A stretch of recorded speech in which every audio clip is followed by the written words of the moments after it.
খালেদা জিয়ার কবর মোনাজাত করতে আসছি। অ্যাকচুয়ালি কখনো আর কি সামনাসামনি কখনো দেখা হয় নাই, উনাকে টিভিতেই দেখা হয়েছে। তো আজকে আমাদের মানে নার্সিং ফাইনাল এক্সাম ছিল, তো শেষ করে তাই সব বান্ধবীরা মিলে আসছি। আর আসার পরে আজকে কবর মোনাজাত করে গেলাম আর কি। উনি ব্যক্তি হিসাবে অনেক ভালো মানুষ ছিল, এক কথায় সাহসী নারী ছিল।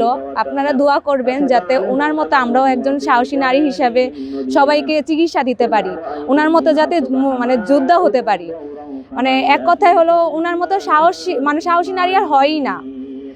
উনি এত ত্যাগ স্বীকার করেছে, তারপরও উনি কিন্তু দেশ ছাড়া যায় নাই। উনি কিন্তু সবার মনে প্রাণে এখনো রয়ে গেছে। আজকে আমরা মরহুম খালেদা জিয়ার কবর জিয়ারত করার জন্য আসছি। আপনারা জানেন যে উনি প্রথম ইতিহাসে মহিলা প্রধানমন্ত্রী ছিলেন আর সাবেক 3 বারের প্রধানমন্ত্রী ছিলেন।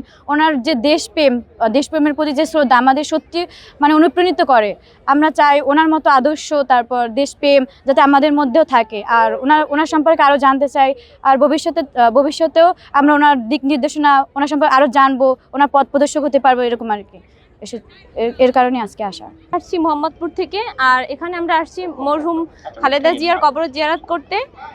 আমাদের এক্সাম ছিল, এই জন্য আমরা এই 3 দিন আসতে পারি না, 4 দিনের দিন আমরা এখানে আসছি।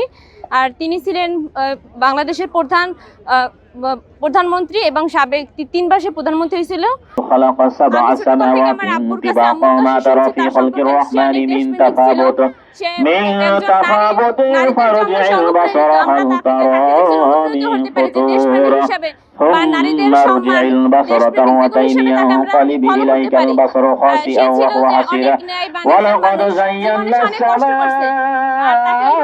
الدنيا بمصابيح وجعلناها رجوما للشياطين وأعتدنا لهم عذاب السعير وللذين كفروا